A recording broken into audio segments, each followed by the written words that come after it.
A paz do Senhor, meus irmãos, estamos aqui no Templo da Assembleia de Deus, Ministério do Belém, campo de Presidente Prudente, oeste do estado de São Paulo. Igreja esta presidida e pastoreada pelo pastor Samuel Padilha de Siqueira, para novamente, mais uma vez, trazer a vocês subsídios para as lições bíblicas dos jovens e adultos desse segundo trimestre de 2022. Meus queridos, nessa lição de número 12, nós vamos falar sobre a bondade de Deus em nos atender. E realmente é uma grande bondade. O texto áureo desta lição está em Mateus capítulo 7, versículo 11. Se vós, pois, sendo maus, sabeis dar boas coisas aos vossos filhos, quanto mais vosso Pai, que estás nos céus, dará bens aos que lhe pedirem? Jesus perguntando isso para nós. A verdade prática diz o seguinte: Deus é um Pai amoroso que concede aos seus filhos aquilo que realmente é bom para eles. O texto base para a nossa discussão está em Mateus capítulo 7, versículos 7 a 20. Essa é a leitura bíblica em classe. E já para introduzir esse tema, falando com vocês sobre a bondade do nosso Deus, trago a vocês o meu amigo Diego Fonseca. Fala aí, pastor! Olá, queridos, paz do Senhor Jesus. Muito bem, nós estamos, portanto, na lição de número 12, dialogando agora a respeito da bondade de Deus em nos atender. Por ora, o tópico inicial, e em especial a introdução, é possível que uma afirmação seja extremamente importante de ser dita. Nesta presente lição, aprenderemos que Deus é bom e que, inclusive, uma vez sendo bom, ouve as nossas petições e supre as nossas necessidades. Confesso aos senhores que tenho pouquinho de cautela para uma análise exegética do capítulo 7 e verso 7 de Mateus. Haja vista que, se este texto for avaliado fora de contexto, ele pode indubitavelmente gerar pretextos, como, por exemplo, levarmos a interpretação textual para uma conotação material e logo entendermos que tudo que nesse sentido pedirmos, receberemos. Tudo o que nesse sentido buscarmos, também receberemos. E todas as portas que batermos, nesse sentido, serão abertas. É preciso muita cautela, porque o verso 7, do capítulo 7 de Mateus, está inserido em uma linguagem contextual na qual o próprio Senhor Jesus Cristo vinha dialogando a respeito do julgamento injusto. E agora é extremamente importante considerar que Jesus Cristo propõe o melhor caminho, que é o caminho da oração. Pois bem, agora, o tópico inicial dialoga com especificidade a respeito da bondade de Deus. E por três fins, notem os senhores que a priori existe a definição de bondade. A palavra bondade, ela se define a partir do nosso próprio material como o caráter ou qualidade do que é bom, boa índole, benevolência, brandura, boa ação. Notem, inclusive, ao analisar estes textos, que a linguagem inglesa, os vernáculos da língua inglesa, colocam muito próximas a expressão Deus e bom. Isto significa que poderia, a meu ver, modéstia à parte, conceber que olharmos para Deus é logo concebermos aquilo que é bom, porque indubitavelmente Deus é bom. Mas como se não bastasse, percebam vocês que existe uma referência bíblica nesse sentido e que é válida ressaltá-la aqui. Romanos capítulo 7, verso 18. Diz Paulo apóstolo: eu sei que em mim, isto é, na minha carne, não habita bem algum, e com efeito, querer está em mim, mas não consigo realizar o bem. Percebam que a nossa natureza se difere da natureza de Deus. Você já parou para pensar se nós estivéssemos no controle do universo e estivéssemos patente diante de toda a realidade que Deus tem aos seus olhos no contexto atual, quais seriam as nossas ações e decisões? Pois bem, esta é uma das provas cabais de que nós não somos sujeitos bons. Melhoramos porque Jesus Cristo foi enxertado na nossa natureza. Mas se dermos lugar àqueles atos pecaminosos, frutos da carne que está amortecida, podem outra vez aflorar e ocupar espaços em nossa conduta. Mas o pastor Uziel dialoga, num segundo momento, a respeito da bondade de Deus no aspecto bíblico. E ele concebe ideias importantes nesse sentido. Deus é bom por natureza. O próprio João, na sua primeira carta, capítulo 4, versículo 8, dissera isso. Aliás, ele é fonte de toda a benignidade. E essa bondade, ela pode estar presente tanto no Antigo quanto no Novo Testamento.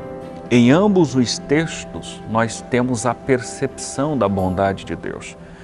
Eu, recentemente, adquiri um título de James Inel Packer, um autor teólogo canadense do século XX, muito embora tenha o seu nascedouro na Inglaterra, e escrevendo sobre o conhecimento de Deus, um título publicado pela editora Carisma, na altura da página 151, ele diz: Deus é abundante em bondade, o que, segundo alguns teólogos da língua latina, é o famoso outro bônus, abundante em bondade.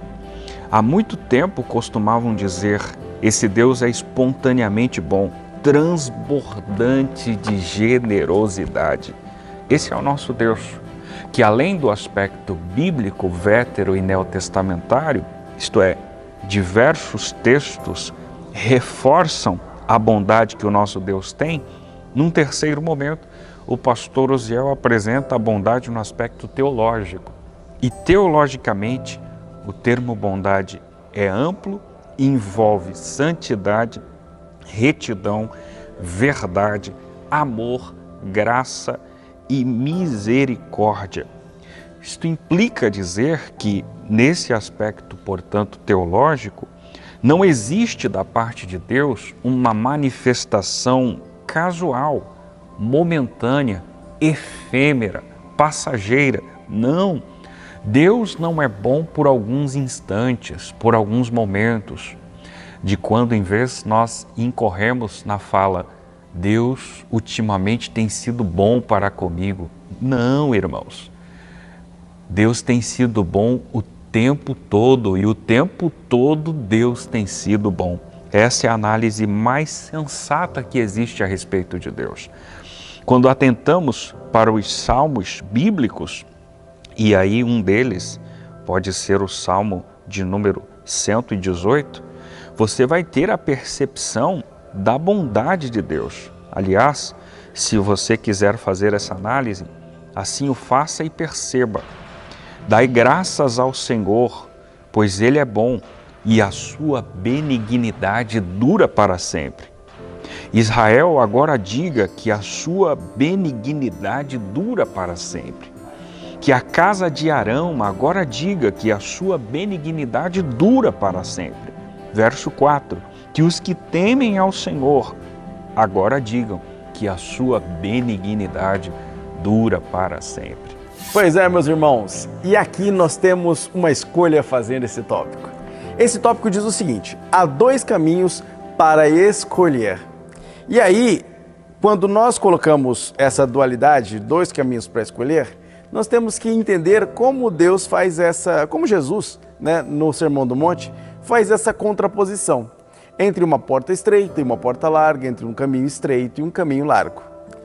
Quando Jesus faz estas comparações, ele nos força, através do seu diálogo, através do seu sermão, a pesar aquilo que é momentâneo, efêmero, passageiro em termos de prazer, e aquilo que é duradouro, eterno, imortal. Quando nós começamos a pesar estas coisas, parece uma questão de matemática básica. É lógico que eu vou escolher o caminho que me leva à justiça, que me leva a Deus, que me leva à vida eterna, que me leva à paz, que me leva ao céu. Mas então por que a gente muitas vezes escolhe o caminho mais fácil? Ora, porque por vezes nós valorizamos aquilo que é passageiro e efêmero e esquecemos daquilo que é eterno, aquilo que perdura, que é verdadeiro. E essas escolhas, essas más escolhas, estão presentes na nossa vida e no nosso cotidiano, tanto você que está dentro da igreja quanto você que não está dentro da igreja, porque nós ainda estamos sob esta natureza pecaminosa. Aqui, Jesus nos fala sobre uma porta e um caminho. E aí, considerando sobre isso, ele nos fala sobre a porta, que é esse acesso a uma nova vida, a uma nova experiência, a um novo ser. Quando Jesus diz, olha, eu sou a porta, ele está dizendo que é ele a via de acesso a Deus. Só Jesus é o caminho. Ele mesmo diz, eu sou o caminho, a verdade e a vida. E ele não diz um dos muitos caminhos, mas o caminho, o verdadeiro caminho, o único caminho. Jesus também é a única porta pelo qual temos acesso ao Deus Pai. É através de Cristo que adentramos a sala do trono com ousadia, como diz Paulo. E só através de Cristo nós enxergamos qual é o caminho até esta porta. Porque não tem como o caminho largo nos conduzir à porta estreita, assim como o caminho estreito não nos conduzirá à porta larga. Cada respectivo caminho nos levará à respectiva porta. Jesus disse que apertado é o caminho, assim como disse que estreita é a porta. Isso se complementa. O caminhar do cristão, a conduta, que é o que reflete essa ideia de caminho, é exatamente esse trilhar, difícil muitas vezes, cheio de topos e vales, até chegar no lugar onde não precisaremos mais nos preocupar com isso. A porta está aberta, é estreita, é difícil, custou caro que esta porta se abrisse. O sangue do único Filho de Deus. Porém, ela está aberta para nós, que cremos, que buscamos a este Deus. O escritor, ele vai explicar sobre essa ideia de porta, e ele traz uma das interpretações possíveis, tá? Não é a única interpretação possível, mas é uma das inclusive muito utilizadas por vários comentaristas. Muitas cidades, na verdade, desde os tempos lá do épico de Gilgamesh, desde os tempos babilônicos, desde Ur dos caldeus, que quando se montava cidades muradas, havia-se portas principais, a porta mais larga, onde se entravam os comerciantes com as suas mercadorias, fazendo comércio de cidade em cidade. E havia as portinholas, ou pequenas portas, por onde se entrava os guardas, tanto a guarda, quanto alguém nobre que entrava e saía, ou mesmo quando eram portas utilizadas para transporte de uma mercadoria durante a noite, ou também para fuga. Em Jerusalém, quando Jesus utiliza esse adágio, quando ele utiliza esse exemplo, essa analogia, ele visualiza essas pequenas portinholas, que alguns comentaristas chegam a dizer que se chamavam fundo de agulha. Lembra aquela ideia de Jesus dizendo que é mais fácil um camelo passar pelo fundo de uma agulha do que um rico entrar no céu?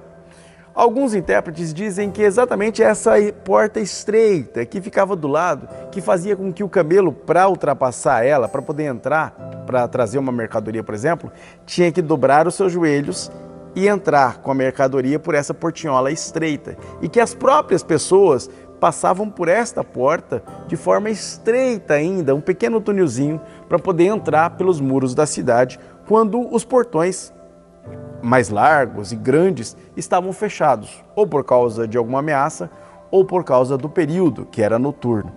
Então, quando Jesus fala da porta estreita, ele está mostrando algo que o judeu via todo dia, que os discípulos viam todos os dias ao andar perto de Jerusalém.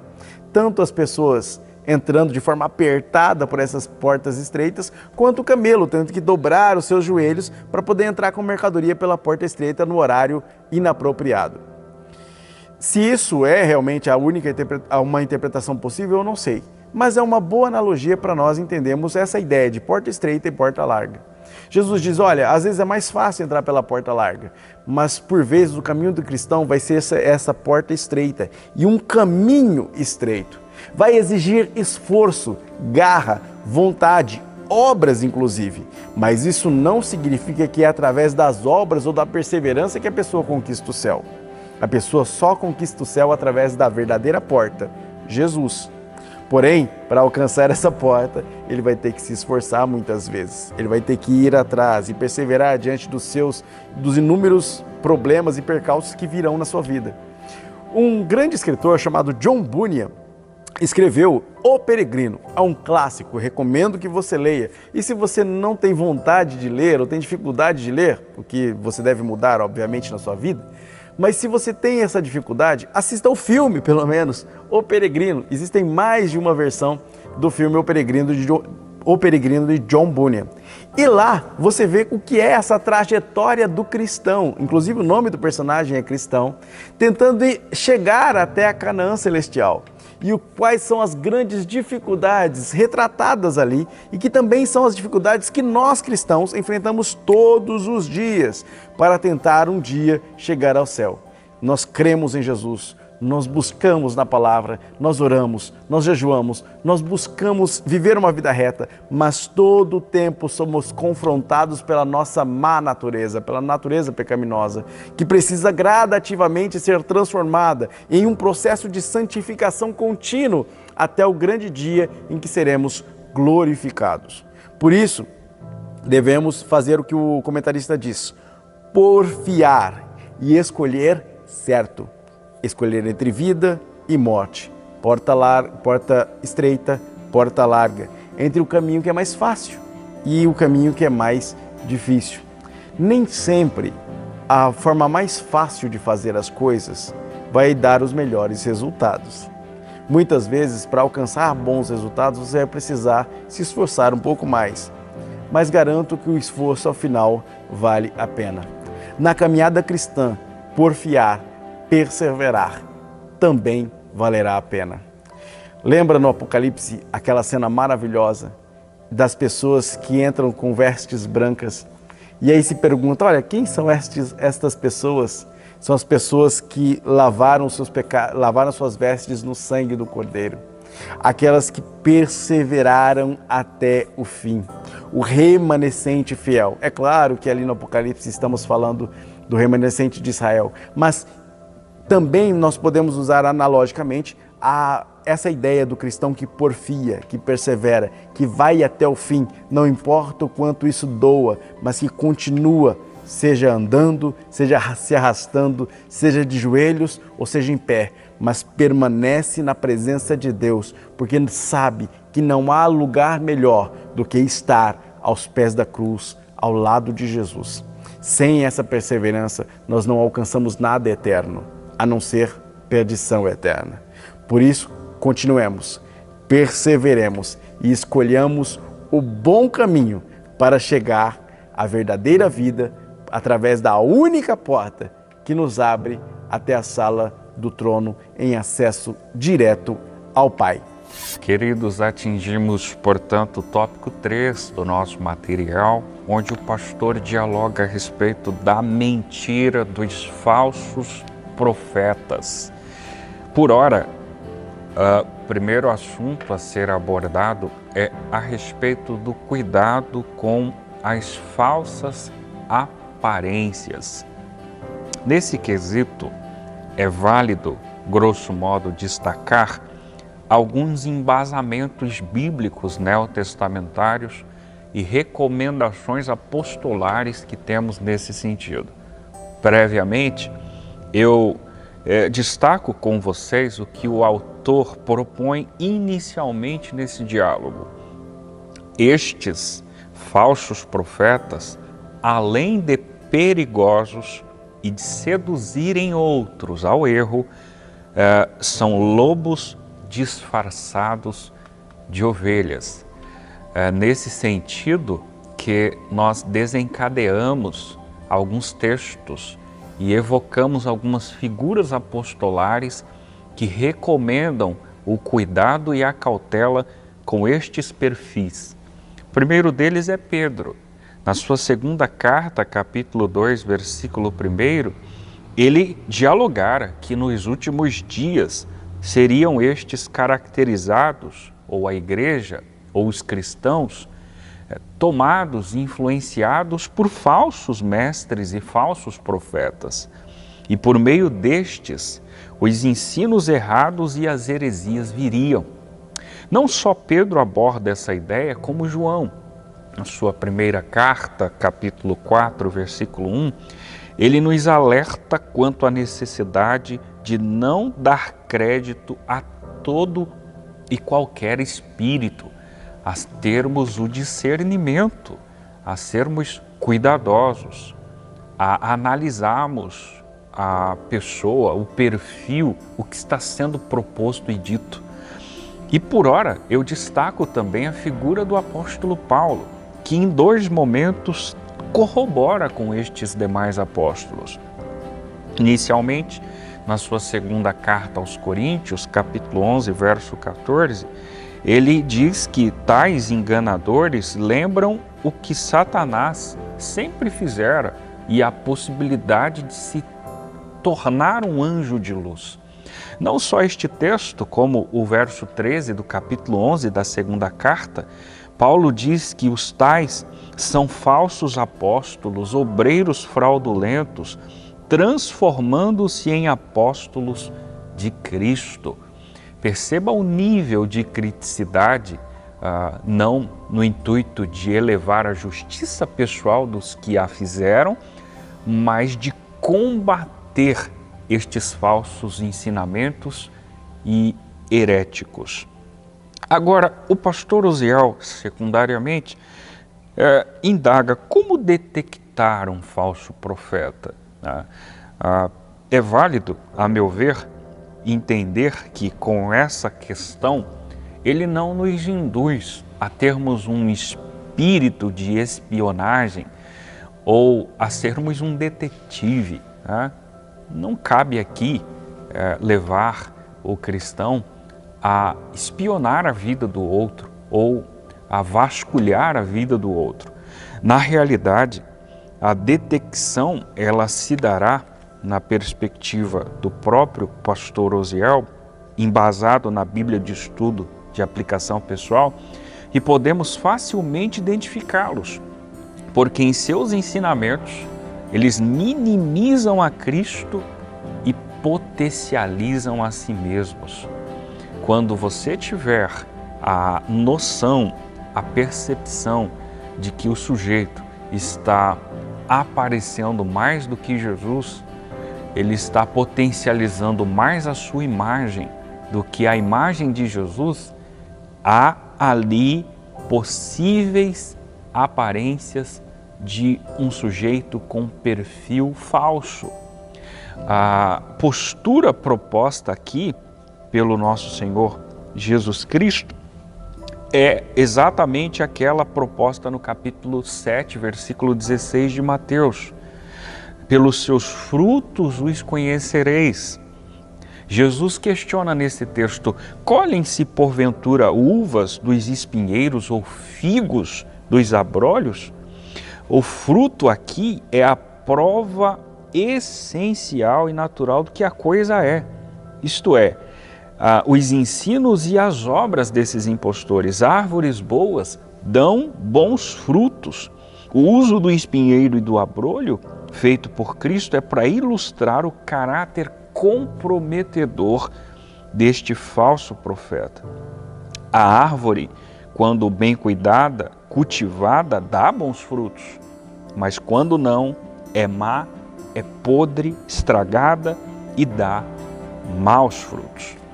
Por fim, o pastor faz uma análise criteriosa, e aqui eu finalizo o discurso do tópico 3.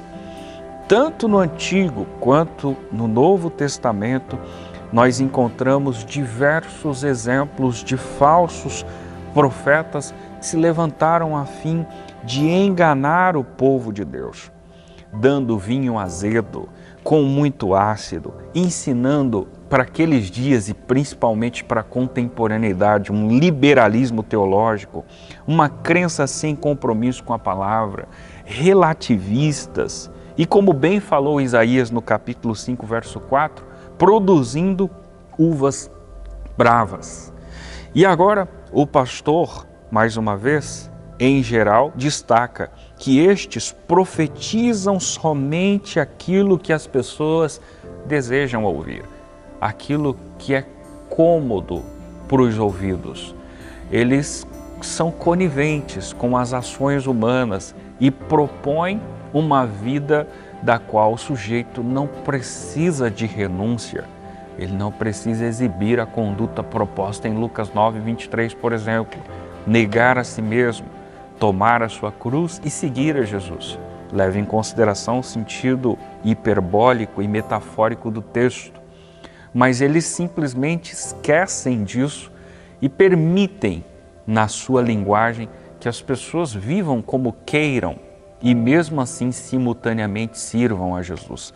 Esse tipo de conduta, esse tipo de pregação, ela é exemplar de um falso profeta. Aliás, para finalizar o discurso, o Senhor Jesus assegurou, vaticinou e destacou no capítulo 4, verso 11 de Mateus, capítulo 24, que nos últimos dias surgiriam muitos falsos profetas. Preste atenção no termo muitos, né? Jesus não usou isso de maneira despretensiosa, isso tem sentido. Surgiriam muitos e eles enganariam a muitos.